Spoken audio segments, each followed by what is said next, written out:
Analytics Manager, so I manage the high-level project strategy, along with Gabrielle Rodier and Kaya Street, who are managing day-to-day tasks, and Michelle Noonan, who's my analytics team lead, who's assisting on the project, and also our director, Saif Sharif. So what are we aiming to answer today? How did Drexel's marketing efforts perform, looking at the data? Was the investment successful? And how did these drive desired conversions over time? So these are questions we're going to use LeBeau's data to try and answer. Thank you once again to LeBeau for offering to let us use your data. We appreciate that.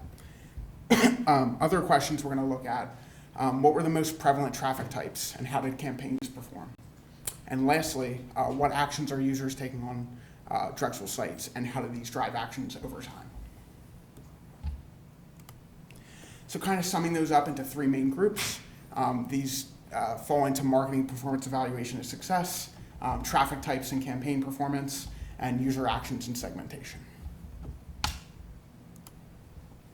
So looking at the first one, marketing performance evaluation of success.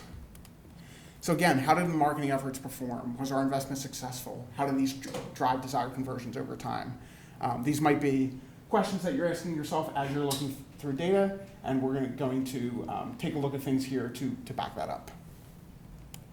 So to give an example, this is Sue. Sue is our example of someone who's working for a Drexel college. They're looking to optimize digital marketing spend. She knows that the budgeting period is fast approaching on her end, so she's looking to see how to best divide up her marketing efforts. So throughout this, we're going to talk about some of the tools that Sue can use to optimize this, and then jump into Google Analytics and see it in action.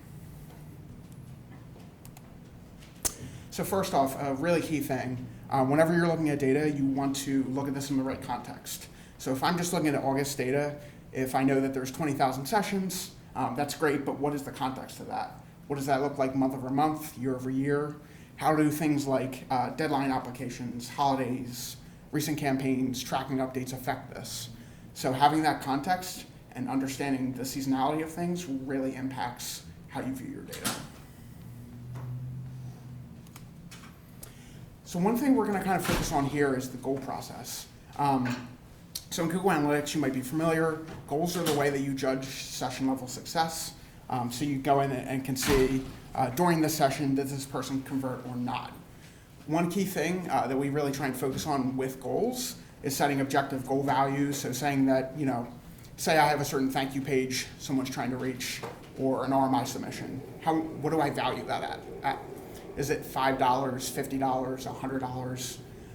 Based on setting these goal values, you're able to actually go back and measure and say, this campaign drove, we estimate, $3,000 of value.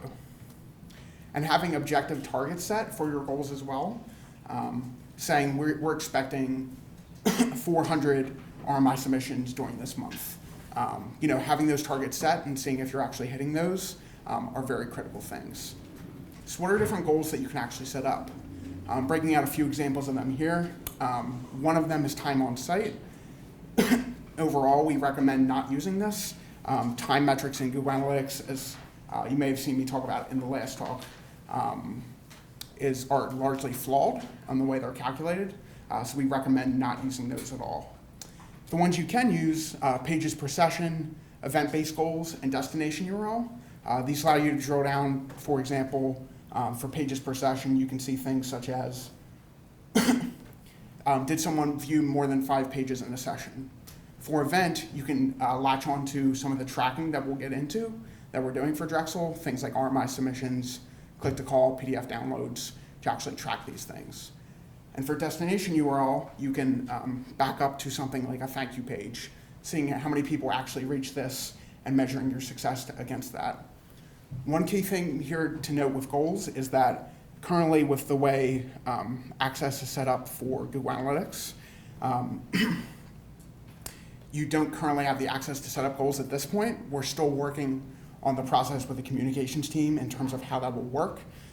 So stay tuned for that, but walking through the process of how this would work today. So one important thing to keep in mind, so Google Analytics naturally, as you look at the tool, really focuses on sessions. where did this person come from? Where did they go? What did they do? Did they convert?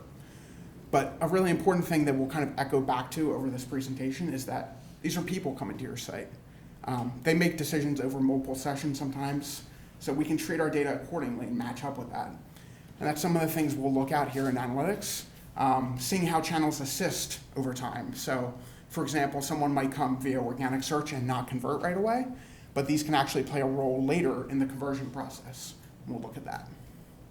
So with multi-channel funnel and assisted conversion reports, these can kind of aid us to take this approach and get beyond the session mindset with analytics.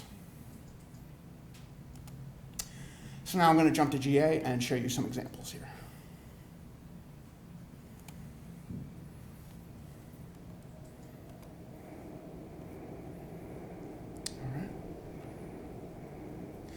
So one example here, this is pretty basic, but looking at overall traffic, if I wanted to view something in a contextual setup, I could take, for example, August's data here, and I can use this compare to function to pick the previous period.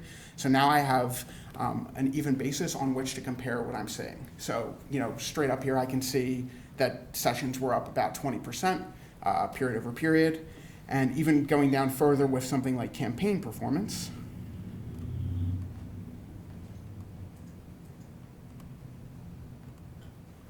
I can see which campaigns those were largely tied to.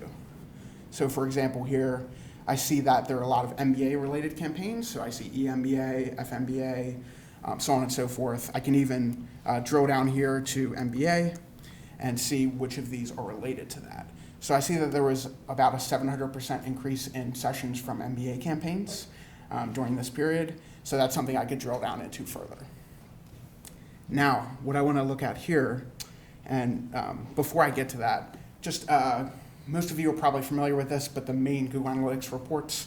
So audience tells you characteristics about your audience, what kind of what your audience is made up of.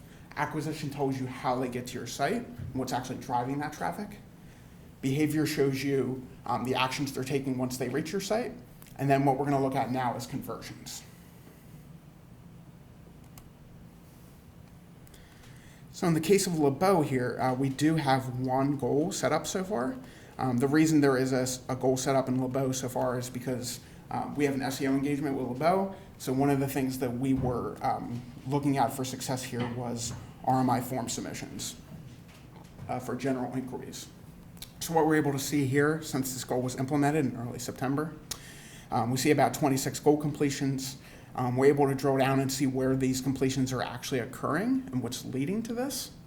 And drilling down further, we can look and see what traffic areas are actually driving this. So we can see Google Organic, Google Paid Search, various Drexel referral areas. So we start to get an idea of what's actually driving the success over time. The goals that you're looking at, these are things you'll want to tie back to your overall business objectives, asking, what are the main things I'm trying to accomplish and what goals actually support that. So as we're starting to get through this process of thinking of what goals you would actually want, that'll be something you'll want to actually consider. A key metric here that you want to look at is conversion rate. That tells you how many goal completions you see per the amount of sessions there are. So for example, the way goals work here, each of these fires once per session. So there probably wouldn't be too many examples for this in terms of where someone's filling out multiple RMIs in a session, but in this case, you essentially get one per session for goal completions. So what I'm going to look at now, so this is again very session focused, looking at how these goals are triggering over time for RMIs. So what I'm going to look at now is the multi-channel funnels. So what this actually shows me, I'm going to look at assisted conversions here. So this shows me what channels are actually assisting in conversions over time. So I see that direct, organic, and referral have assisted for conversions. What that means is that at some point, a user visited this Drexel from this channel and then eventually converted not from this channel, but from somewhere else. So it's important not only to see directly what leads them to convert, but also seeing what helped them out along the way. And tying back to this, if I look at top conversion paths, I see here that for people who took more than one session to actually convert, We see a few different varieties here. We see direct playing a large role in a few of them. We see direct times 2 is the number one here, but all of these are just 1 conversion each, so essentially equal. So any questions so far? Okay. All right, so looking at traffic source and campaign performance. So what are our most prevalent traffic sources? So Drexel gets a lot of different traffic sources. People can come to your site from paid search, social, just straight Googling, a lot of different ways to actually reach your site. And it's really important to understand how these people come, what causes fluctuations in these different areas to be able to analyze your data correctly. The way to look at this is that every visitor to your site is an opportunity. Being able to optimize these areas correctly and to be able to route them in the right way could be the difference between someone exploring and applying. So that's a really important thing to keep in mind as you're viewing your data. So what we're going to look at now is some of the main traffic types. So you might recognize some of these already, but to kind of walk through what they are and some of the common causes of fluctuation, you have organic, referral, direct, paid search, social, and email. So for organic, that's someone just doing a basic search. This can fluctuate due to new content, algorithm adjustments, rank changes for your keywords, things of that nature. For referral, this is someone coming to Drexel from another site. So this could be from links you have on another site, different partnerships that you're using. For direct, this is typically when someone comes directly to the Drexel site, but it's actually a little bit more complicated than that. So direct traffic can be artificially inflated due to mistagging and potential non-tracked offline efforts, which is something we'll touch on a little bit more in a little bit. For paid search, same idea as organic, just of the paid variety. So this can fluctuate due to bid adjustments, new campaigns, new ad copy, a variety of different areas for paid search. And then social and email, these two kind of tie together. The reason they tie together is because these are typically the two that will be tagged, or you actually want to tag, of these different traffic sources. We'll touch on this in a minute in terms of how to actually do that. What would search engine optimization be considered? That would typically fall under organic, specifically, yeah. So that's efforts for someone to naturally search for your site and not come through a paid result. Usually you pay for that, right? That's why I was like wondering if it was organic or paid search. Yeah, so paid specifically is someone that's usually higher up in the search result itself, and someone's clicking on that specific ad that's tailored to it, whereas organic is the natural search result that you see as well. Any other questions so far? All right. So how did our campaigns perform, and why is campaign tagging important? To kind of back up first, let's see what happens if you don't campaign tag. So what can not campaign tagging lead to? This can lead to increases in direct traffic, kind of ruining attribution in that sense. And again, really messing up misattribution or lost attribution for a lot of your important campaigns. And this could lead to misguided or potentially costly decisions. If you're not campaign tagging properly, this could lead to actually not measuring things correctly and bad decisions from a marketing perspective. So what are the benefits to campaign tagging? So a lot of the opposites of that. Correct attribution of your traffic and results. Being able to measure campaigns over cross-channel. So you might have a campaign, say it's for winter enrollment, and say it's being pushed for email, social, paid search. If you're tagging this correctly and lining things up, you would be able to measure this across the channel and also split it based on the area that's actually sending this traffic. And of course, you have less incorrect direct traffic, making that a little bit of a better guide to people who are actually coming directly to your site. So again, talking about a little bit more about campaign tagging. And this is a little technical, but essentially what this looks like here. In a campaign tag, you have 3 main parts. You have source, medium, and campaign. So for example here, for this test social URL that I created, you would have Facebook, social, and enrollment fall 17 as the campaign. So putting this manually on all URLs isn't feasible, and it's not something we want you to actually have to do. And again, this could lead to increased direct traffic if you're not doing this correctly. So a few ways you can kind of avoid this. Using Google's URL builder, they actually have a tool where you can actually type in the source medium campaign that you're looking for, and it'll create the URL for you. And something that I'm going to touch on here is we actually have a tool here at SEER that could actually help with this as well. So this might be a little tough to see, but essentially what this is doing here is it's an example of a sheet. We have a basic SEER homepage URL showing Facebook, paid social, summer 2016. Essentially, you pick these from drop-downs and it creates the URL for you. So this is scalable based on different schools and colleges that you would be looking at. This is something that we can certainly explore with the communications team to roll out to people if you are interested from a tagging perspective. Any questions before I jump to GA?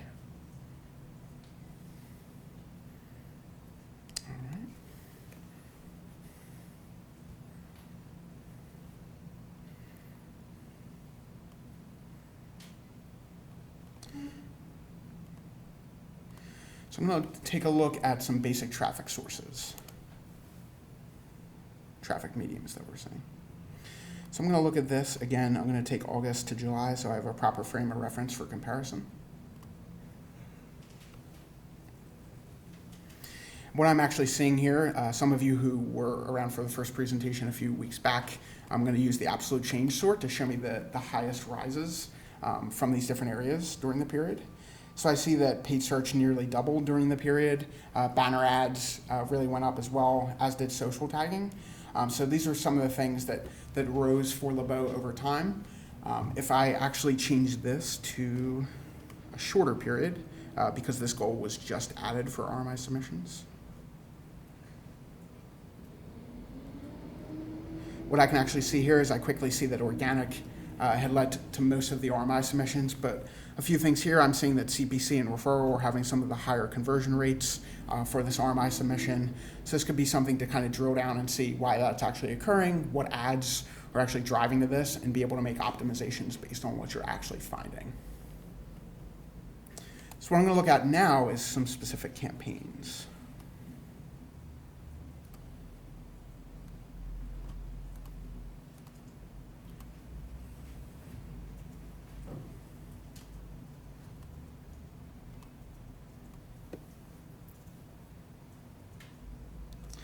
So again, I'm seeing the EMBA campaign spiking up from July to August. So I'm going to actually drill down into this and see what actually led to this. So I'm saying that it's mainly Facebook CPC related. I'm going to drill into this even further. So in the process of digging, I'm going down further and further into the reports to get to the root of what actually happened. So here I'm saying that Facebook CPC drove most of this. What I'm actually going to check here is content.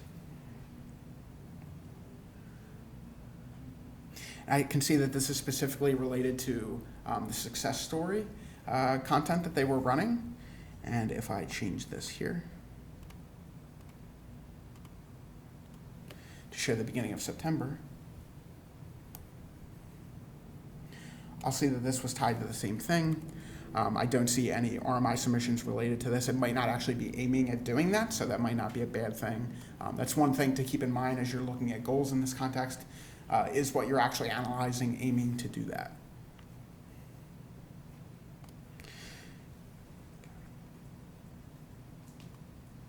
All right. Any questions so far? All right. So looking at user actions and segmentation. What actions are users taking on my site? So I'm going to look at a few examples of potential Drexel users. So we're going to call this user Steve. He's a prospective college student who's exploring Drexel. Hears about Drexel from his friend and does a search for Drexel Business School. So he gets to the LeBeau homepage, explores further to the business analytics area, and then ends up leaving. So in this case, he generated one organic session, had 2 page views, but didn't convert. So now let's look at Sam. Sam is also a prospective college student, but she's a bit deeper down in the funnel of actual application. So Sam searches for Best Philly Business Schools. She clicks on the rich snippet for LeBeau and enters the homepage. She explores the online application, but bookmarks it for later as she has to leave for another appointment. She comes back later to actually apply. So in this case, Sam generates one organic session and one direct session. Generated multiple page views as well, and then eventually triggered an application.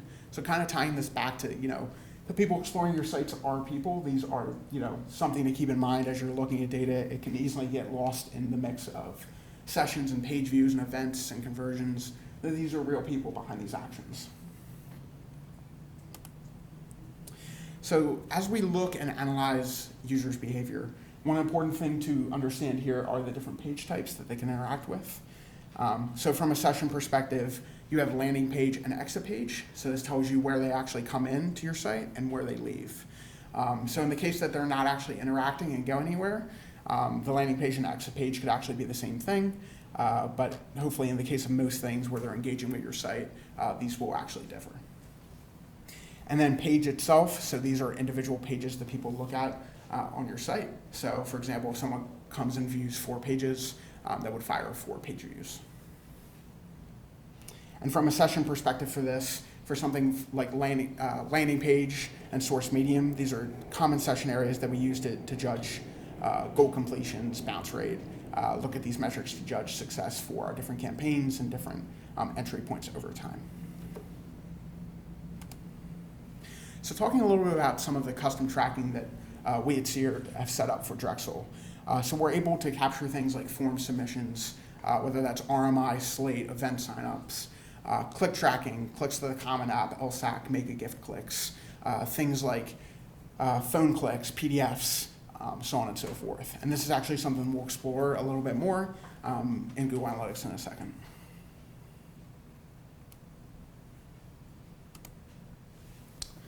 All right. So I'm going to look here at landing pages first before we actually get to the events. So these are the most common entry points for someone to LeBeau. So I can see here that the homepage obviously is the top here.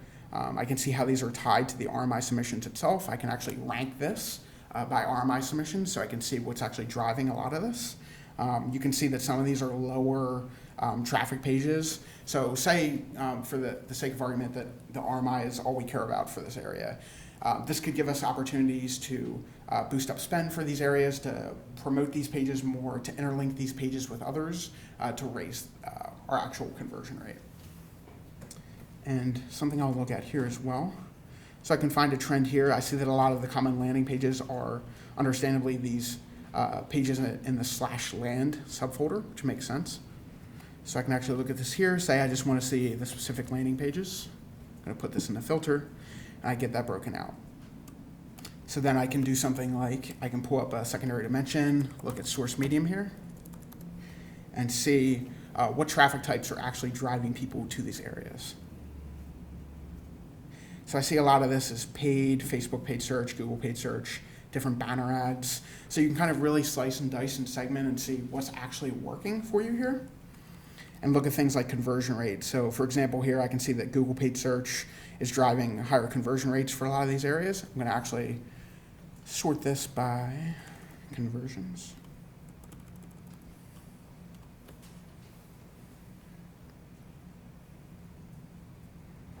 So now I can see that some of these are very, very small amounts of traffic, but actually leading to a good amount of conversions. So for example, for this MBA page, only 63 sessions during this tiny time period in the beginning of September. But what I'm actually saying here that this has almost a 5% conversion rate, which is way higher than the 0.82% for LeBeau as a whole. Something else I can do here as well. So I'm just filtered down to land for this at this point. But let's say I wanted to see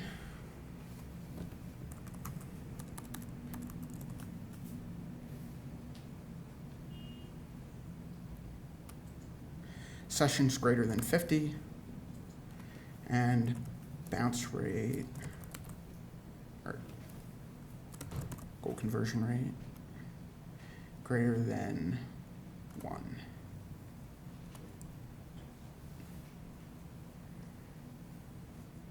So now I'm seeing that this actually only meets criteria for one of these landing pages. So say my target for conversion rate for this RMI is 1% for these paid areas. This would tell me that this is the only area that's actually meeting this. So just an example of how you can use secondary dimensions and these filters to actually drill down and find what you're looking for.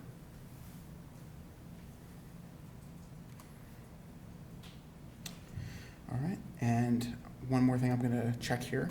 So I'm going to look at exit pages tied to these landing pages. So this tells me if people are exiting at a different place than they're actually coming in. And I'll evaluate this in a second. So what I'm actually going to do here, I'm going to use the filter to actually exclude exit pages with land in them because I want to see where people are exiting elsewhere than the starting page. So if I take exit page, exclude containing land, what this will do is it will show me the areas that users are navigating to from these areas and actually leaving. And I have to do one more filter. So I have landing page containing land and exit page not containing land.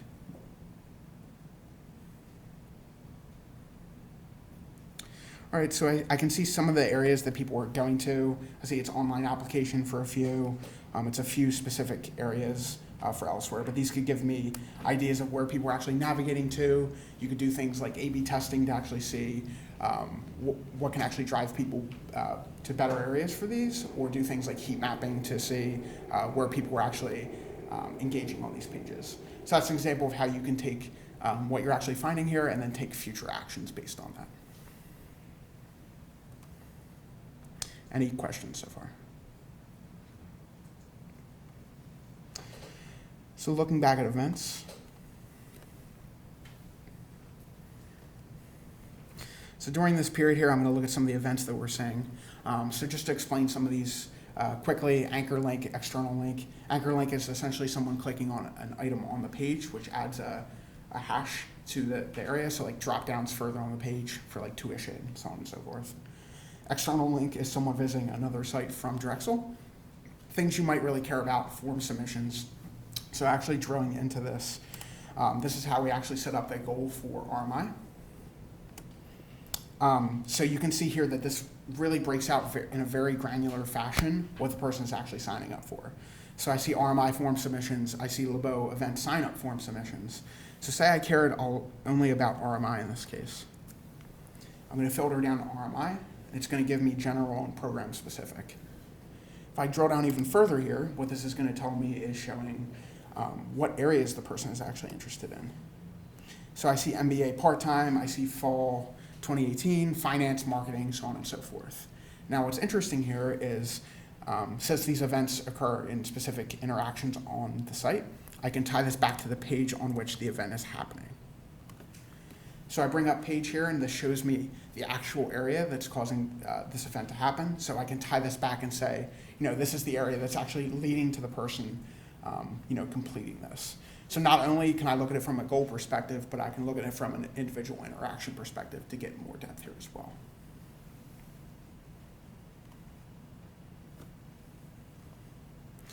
Jumping back to top events, other things we can look at as well here. So a specific thing for Labo is event sign up button clicks. So I'm going to look at this here. This won't apply to many of the colleges, but just an example of a custom thing we can do. I'm going to pull, it's showing the button click on this specific URL. So I'm going to drop this into my bar right here. And I see this is related specifically to the International Residency Alumni Reception. So I can actually tie back performance to these individual events themselves. So you can start to see how you can tie back the events that are actually happening to the content on your site itself. This applies for things like file links, which would be PDFs, PDF downloads, email links for clicking to email someone, phone links for numbers, social interactions. So you see you can really tie this back to what's actually performing over time. And another thing you can do, so for example, I'm just going to look at form submission here.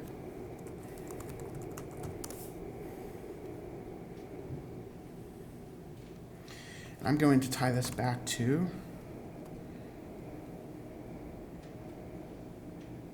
source medium. So say I had the question of, RMI, event sign up, I want everything together. I want to know what's actually driving people to submit forms.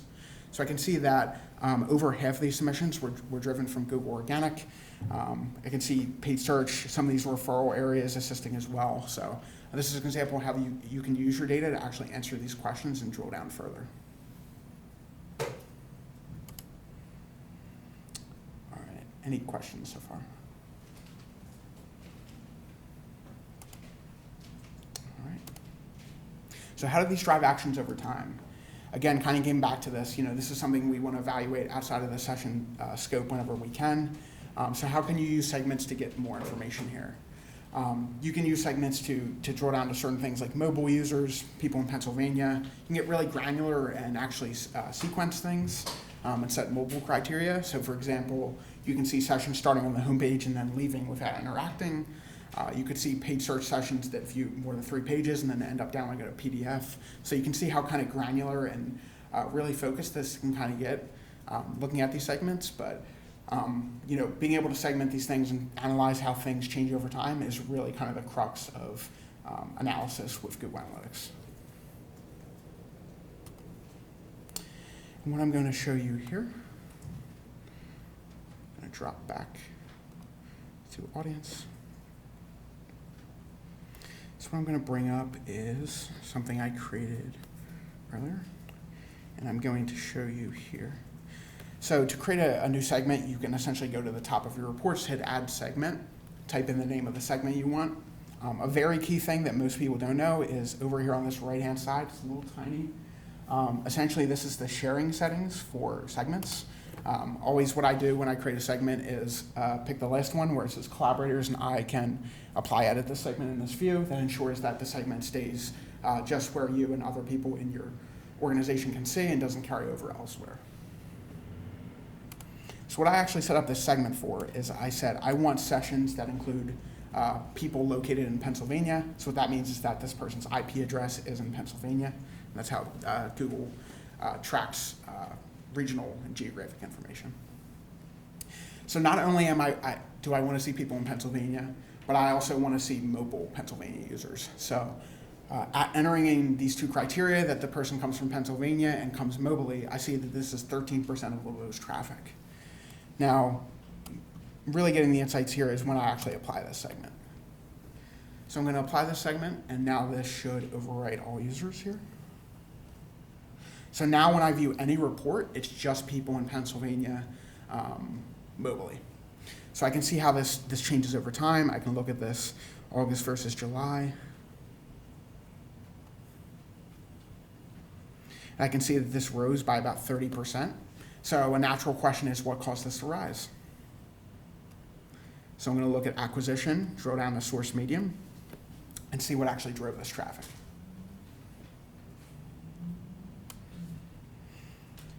So I can see here, I'm just going to, again, sort this so I see the biggest changes. So I can see this related to pinned or a banner. A lot of banner ads. I'm actually going to just go to medium to see if this carries along to all types of banners. You can see I'm just changing the primary dimension up top. So I can see banners went up by 202 during the period. I can see also social ads went up from PA mobile users. So again, remember with this applied, that's everything that we're looking at is PA mobile users. So something I might want to ask now too is, are these people converting for this RMI at the same rate as people for the site itself? And I'm going to change this to September. So a couple things to mention with goals as well too.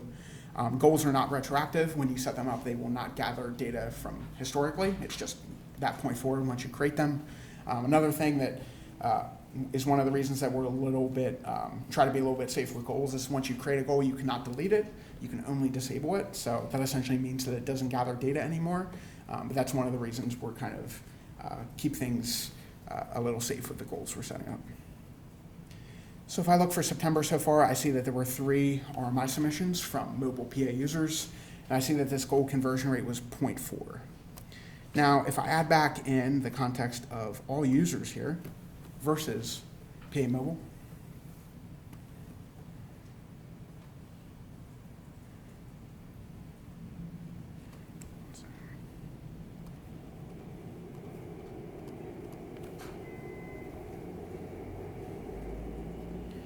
so what I can actually see here is that all users actually had a slightly higher conversion rate than PA mobile, which is a little bit interesting. So something I might actually see here is I might wonder, how are people mobily actually coming to my site from PA? So what I'm going to do here is I'm going to take off all users. I'm going to drill down further into audience. And I'm going to look at mobile devices. So now I can see the actual device types that are driving people to LeBeau from PA. So I see most of this is iPhone related, which makes sense. And I see that 2 out of the 3 conversions are from an iPhone.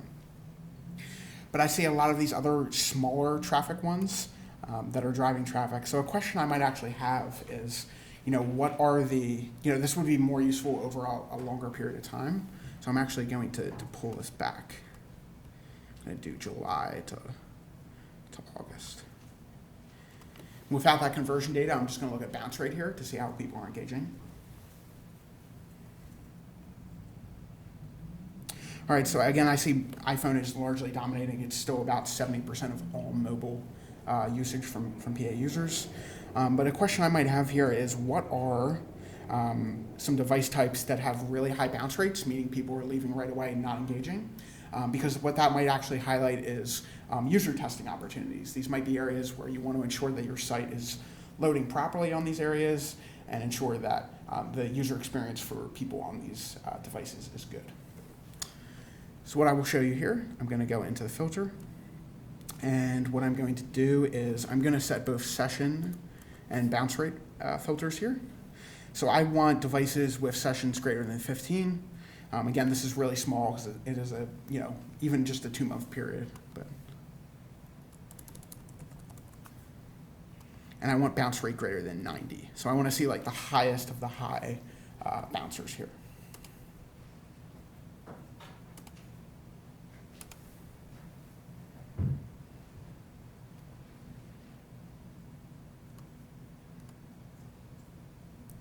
And that is not filtering. But what I can actually, what I'll do here without that filter working is I will actually sort just by bounce rate. And this report is not cooperating right now. 1 second.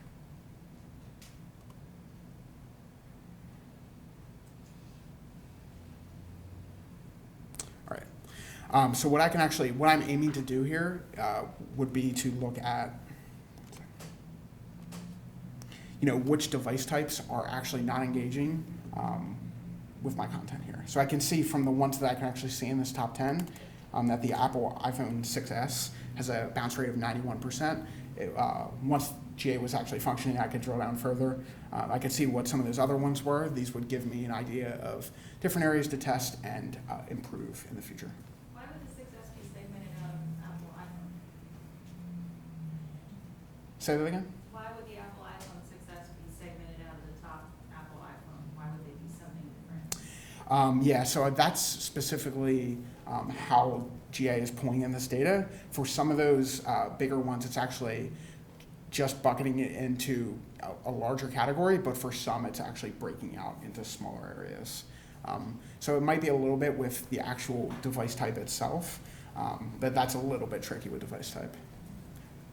I guess that's kind of along the same lines, like what is not set? Like what was Yeah. included? So not set is essentially, that's the case where Google Analytics is actually saying it's not sure what device type it is. So that means that for whatever reason, whether the data isn't sending correctly, GA is actually not able to pick that up. So that could be, something with tracking code. It could be something with the device data not sending correctly as well. That's something you could see as well with something like landing pages, different areas like that as well. So when you actually see that, that's something just largely to ignore. It shouldn't, in this case, it's actually just about 1% of your mobile device types here, so it is a little bit lower. If you do see something higher than that for not set, I'd say that's something to kind of raise up. You can kind of look at that. Any questions so far?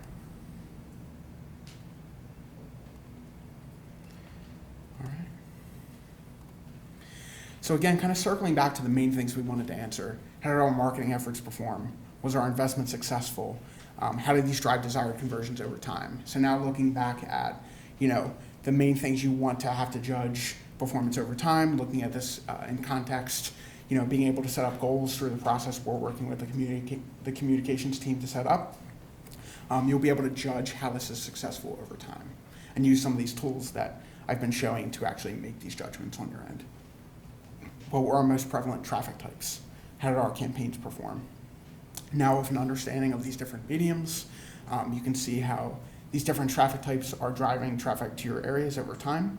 And now with an understanding of campaign tagging performance, you can work to get this to better flow the data into Google Analytics in the way you want. And we can use either the tools with Google's URL Builder or with Sears tool as well to scale that out to the different colleges. Then what are the different actions users are taking on my site? How do these drive actions over time? With tools like segmentation, Sears event tracking, you're able to judge what actions people are taking in your area over time and tie these back to the goals themselves. So additional resources we have, this will be shared out at the end for everyone to see. These are a few blog posts talking about some of the flaws with direct traffic, scope and GA reporting, which isn't something a little bit more technical that I didn't touch on. Goal value tips, so if you're struggling to set up specific goal values, there's things to kind of guide you in the direction for that. Talking about campaign tagging, and again, reasons why it's important, and a post on segmentation itself and how this can help you get more value of your GA data. So any questions? Question about campaign tagging. Are there any established conventions that we should be using at Drexel for tagging things? Because I know we send out hundreds of emails, and I could start tagging them tomorrow, but I think it's smart to be consistent about what we're using. Yeah, that's a good question. And one way, in which we have this set up with our different Sears sheets as well is the way this is actually set up is the source medium campaign are set. So essentially these are drop-down lists where you can pick what you want. So it's very uniform and consistent. Consistency and reliability is honestly the most important thing about campaign tagging, because if you don't have that, things won't aggregate correctly, and then you can't make correct decisions about what's actually happening. So if that's something we decide to pursue, if enough people are interested with the communications team to actually take that route, we would probably take a consideration of coming up with, what are the most common sources we would have here. Medium is typically just email or social for whatever you're doing, so it's a little bit more straightforward. But then campaigns might change over time. So that might be kind of an evolving list where for now you might know I have these 5 campaigns for the next 2 months, but that might be a list that adds over time as you look at it. Any other questions? Do you think recommended resources on a good place to start, setting up, not through Google Analytics, just in general, because I think that's the end point, right, is Google Analytics, the beginning point, how you set up your campaigns, how to decide what KPIs are, basic dashboards, basic reporting, any resources for reference? Yeah, that's a good question. Some of the stuff with the reporting was some things I talked about a little bit in the last presentation. I can forward some of that stuff over. Some of these blog posts touch on some of those topics, but I'd really say from a goal perspective, the way I really look at it is, what are you trying to accomplish at the end of the day? What are the overall objectives that you have for your school or college, right? And then from that, what actually supports that? What are the hard conversions? What are the things that directly tie into that? And what are the more soft conversions, educating people, getting people more familiar with your brand and kind of breaking it out in that manner. But I'd say the really key thing is the valuing and the targeting for that. Setting those values will allow you to actually, judge things over time in terms of what value it's actually driving, and the targeting will tell you if it's actually hitting your goals over time. Any other questions? I just got word that all of these resources are housed at drexel.edu/SEO. So if you want access to slides, the slides from the SEO presentation are also available. All right. I have one comment just about tagging. Keep in mind capitalization. If you do capital E for email and lowercase e for email, it will break them out separately. Same with source, same with campaign. So just if you're not using the template that we provide, or you're not just checking online, make sure you set rules for yourself for everything. Just have a It's all lowercase all the time, or whatever it is. Yeah, and that's a big thing with the actual tagging spreadsheet as well. Like with that as a set dropdown, which can change, that really allows you to ensure that that's not getting split out. Because you'd be surprised how many times we see clients come in with their data and they're asking us to see, what's wrong with this, and we see things split out uppercase and lowercase, and people can't even judge performance for a lot of these areas based on the tagging that they're doing. A few minor things, a little bit more technical in the appendix. I also have some information in terms of hit session and user scope. I won't go too much into this right now, but this is something kind of important to understand for how data is collected and sent to GA. It's a little bit technical, but just wanted to mention that as well. This is also here and kind of telling you why these different scopes are important over time. All right, any other questions? All right, that's all I have. Thank you all. Feel free to reach out to the communications team if you have further questions, and we'll wrap things through that. Expect to hear more about the goal setup process and campaign tagging in the future. These are things we're working on currently, and we'll update you with in the future. All right. Thank you.